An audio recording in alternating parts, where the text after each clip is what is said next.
Ek lees vir ons Lukas 24 vanaf vers 13. En kyk, juis op die dag was 2 van hulle op pad na 'n dorp met die naam Emmaus, 60 stadion van Jerusalem af. Hulle het met mekaar gepraat oor al hierdie dinge wat gebeur het. En terwyl hulle so praat en bespiegel, kom Jesus self nader en loop saam met hulle, maar hulle oë is verhinder om hom te herken.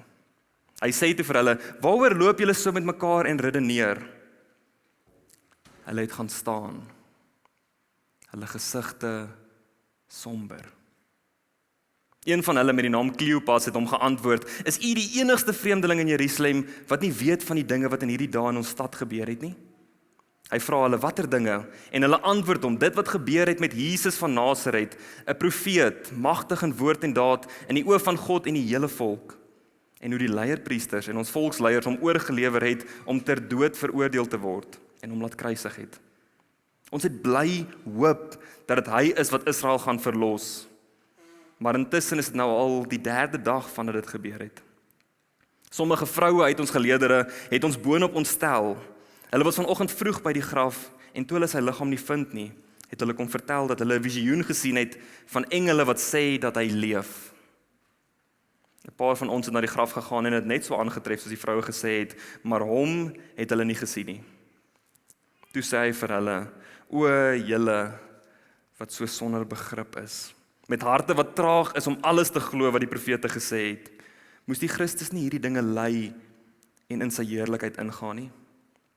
Hierna het hy begin om al die skrifte oor hom, van Moses tot die profete vir hulle uit te lê. En toe hulle nader kom aan die dorpie waarheen hulle op pad was, het Jesus voorgegee dat hy verder wil reis. Maar hulle het sterk by hom aangedring, bly by ons, want dit is amper aand en die dag is reeds verby. Hy het toe ingedraai om by hulle oor te bly. En terwyl hy saam met hulle vir ete aangeleen het, het hy brood geneem, die seëngebed uitgespreek, dit gebreek en vir hulle gegee. Toe is hulle oë geopen en hulle het hom herken. Hy het egter uit hulle sig verdwyn. En hulle het vir mekaar gesê, was ons harte nie brandend in ons, toe hy met ons langs die pad gepraat het en die skrifte vir ons uitgelê het nie?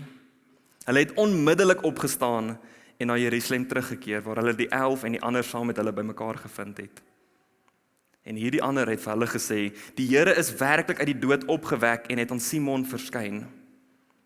Hulle verduidelik toe wat op pad met hulle gebeur het, en hoe hy, Jesus, met die breek van die brood, ook aan hulle bekend geword het.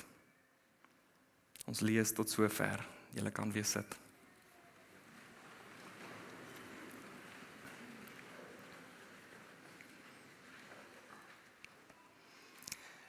Die Here het opgestaan.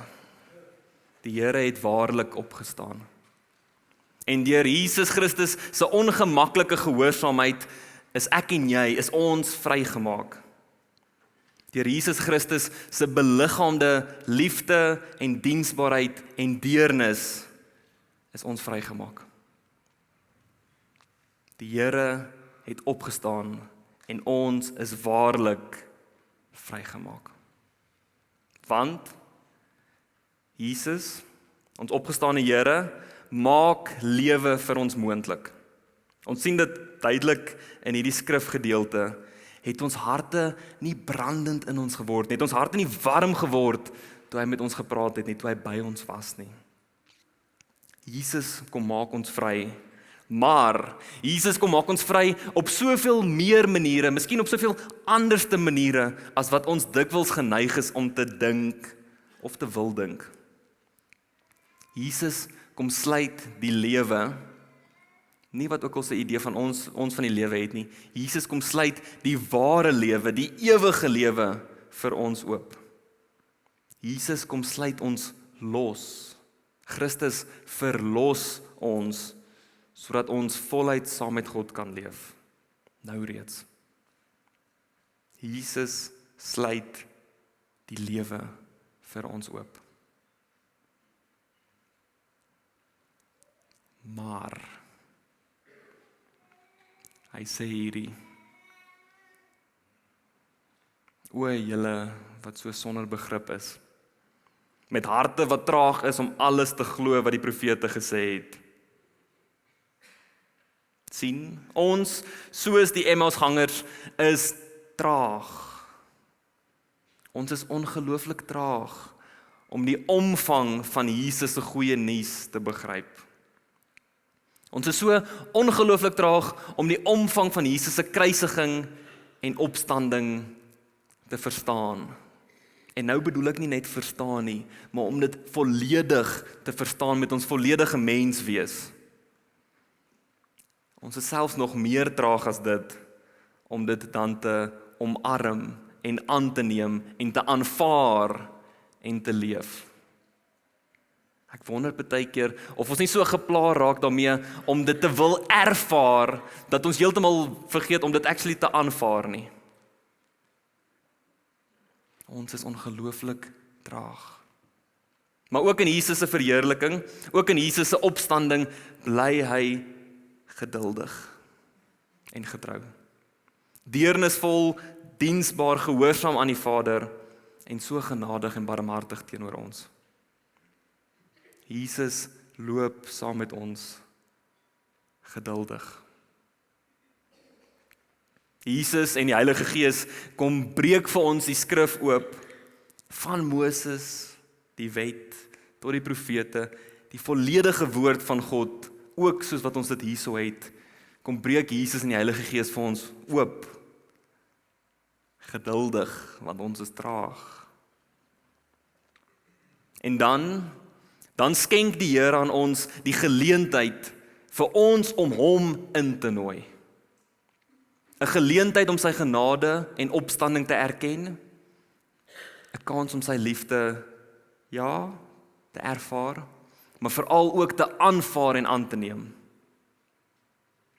Toe hulle nader kom aan die dorpie waarheen hulle op pad was, nou moet julle mooi hoor, het Jesus voorgegee dat hy verder wil reis. Ons sal sekerlik 'n uur of meer kan praat oor Jesus wat voorgee.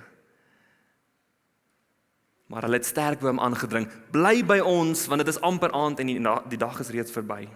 En toe het hy ingedraai en by hulle oorgebly. Jesus skep geleentheid vir my en jou om hom ook in te nooi. Jesus sterf vir ons, Jesus is gekruisig vir ons, sy genade en verlossing is genoeg vir die hele wêreld. Dit is al wat ons nodig het. Maar dan, in sy liefde, skenk hy aan ons die genade van verhouding, nie forceer nie. Die genadige geleentheid van verhouding. Jesus het voorgegee dat hy verder wil reis, maar dan kies hulle nooi hom in. Terwyl hy saam met hulle aangeleen het, het hy die brood geneem, die seëngebed uitgespreek, dit gebreek en vir hulle gegee. En toe in hierdie samesyn, normale etenstafel, normale aanleen vir ete soos wat hulle sou doen, normale gasvryheid, normale mense, word Jesus aan hulle bekend. En in daai gewaarwording, in daai oomblik wat hulle dit besef hulle presies op dieselfde tyd. Ja, maar was ons hart nie die heeltyd brandend terwyl hy saam met ons op pad was nie. Die opgestane Here verskyn aan ons. Jesus ontmoet ons waar ons is. Daar waar ons op pad is, daar waar ons by die huis is. Maar hy los ons nie net daar nie. In ons gemeenskap met hom, in ons verhouding met hom, word ons gevorm. Ons word lief gekry, maar ons raak ook self lief en getrou aan God. Ons word vrygemaak vir liefde, vir lewe, saam met God. Hulle het onmiddellik opgestaan en na Jerusalem teruggekeer, waar hulle die 11 en die ander saam met hulle bymekaar gevind het. Ek hoop julle besef die ironie van hierdie gedeelte. 'n Kort oomblik gelede het hulle vir Jesus gesê, hoor hier so ou, jy kan nie verder reis nie, die dag is reeds verby, dis al aand, dis gevaarlik. In elk geval, jy's 10 teenoor honger, ons het nou net verskriklik ver gestap, kom draai by ons in. En dan wat doen hulle die oomblik as hulle besef dit was Jesus wat nou net hier by hulle was? Hulle vergeet van al daai goeders en hulle staan onmiddellik op en gaan terug Jerusalem toe. Kom ons veronderstel dis 10 kilos wat hulle geloop het. 10 kilos geloop, moeg, 10 teen en uitgeput. Ek's redelik seker Jesus se gesprek met hulle waar hy deur alles van Moses werk en alles van die profete werk. Dit sou intellektueel ook uitputtend gewees het. Maar die oomblik toe die brood gebreek word, in daai besef, kon hulle nie anders as om weer op te staan en terug te gaan met daai 10 kilometer, sonder enige twyfel nie. Iets van hierdie passie, iets van hierdie dringendheid, iets van hierdie sekerheid en entoesiasme, is waaroor hierdie vrygemaak gaan. Daardie lewe wat daar losgemaak word. Onthou nou, net voor Jesus of toe Jesus by hulle aangesluit het, het hulle gaan staan. Hulle gesigte somber. Maar dan praat Jesus met hulle, breek die skrif vir hulle oop, breek die brood vir hulle, word aan hulle bekend, en dan verander iets in hulle verstaan, daar verander iets in hulle gemoed, daar verander iets in hulle lywe wat maak dat hulle vergeet van waar hulle gekom het, dat hulle vergeet hoe laat dit is, dat hulle nie anders kan as om terug te gaan, terug na die gemeenskap, na die res en te sê, die Here het opgestaan. Daardie lewe word hierso losgemaak. Ek hoop julle lees of hoor die passie en die beslisheid hiervan raak. Dit is hoe vrygemaak lyk. Ons word vrygemaak om werklik diep en afhanklik saam met ons opgestaane Here te leef. Die Here het opgestaan. En ons is waarlik vrygemaak om voluit vir Christus, in Christus, saam met Christus, in die liefde en lewe van God drie-enig te leef. En tog kies ons so dikwels om vir goeders minder as dit te leef. Hoekom op aarde sal ons vir enige iets minder as dit settle, as ons vrygemaak is om volledig, heeltyd in God se liefde en teenwoordigheid te kan leef, om onsself daarin te kan vind en te kan plaas? Hoekom op aarde sal ons vir enige iets aards leef, as ons vrygemaak is vir soveel meer? Nou moet jy mooi hoor, ons is nie vrygemaak vir 'n gemaklike en 'n rustige, oulike lewe iewers op die hoek nie. Dit is nie opstanding nie. Ons is nie vrygemaak sodat ons die hele tyd selfsugtig al ons tyd en energie in selfontwikkeling in kan gooi, sodat ons net beter en ouliker mense kan wees nie. Dit is ook nie die opstanding nie.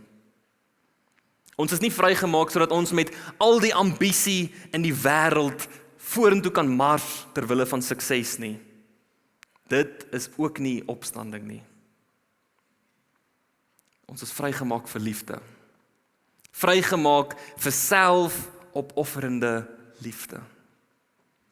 Vrygemaak vir diensbaarheid en deernis wat net soveel van my en jou vra as wat dit van ons Here gevra het. As wat dit van Jesus vra. Ons is vrygemaak vir lewe in Christus. Dit is opstanding.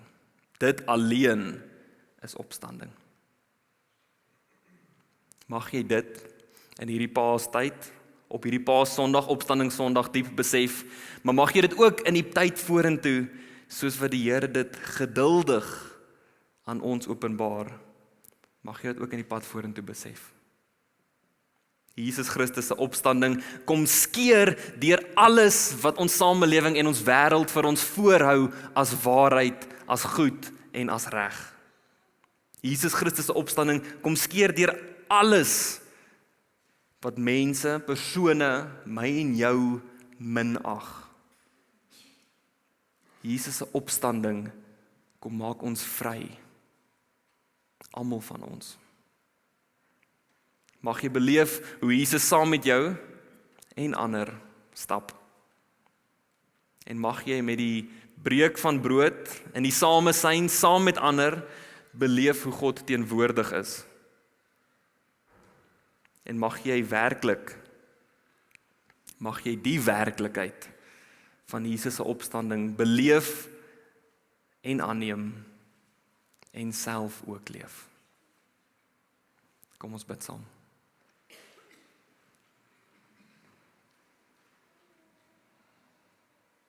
Here, ons besef, ons harte is te traag om die volheid van U liefde te verstaan. Here, ons besef, ons verstand is te gefokus op selfbehoud en oorlewing, om te kan waardeer dat lewe en oorlewing in U hand lê. Here, ons besef dat ons uit ons eie uit vasgebind en verslaaf leef. Here, en dat verlossing net by U lê. Here, dankie dat U ons vrymaak. Help ons tog besef dat U elkeen van ons, dat U ons gemeente, dat U elke kerk in ons land en oor die wêreld heen vrymaak om U liggaam te wees. Vrymaak om U liefde en lewe die hele ganse wêreld om te laat versprei.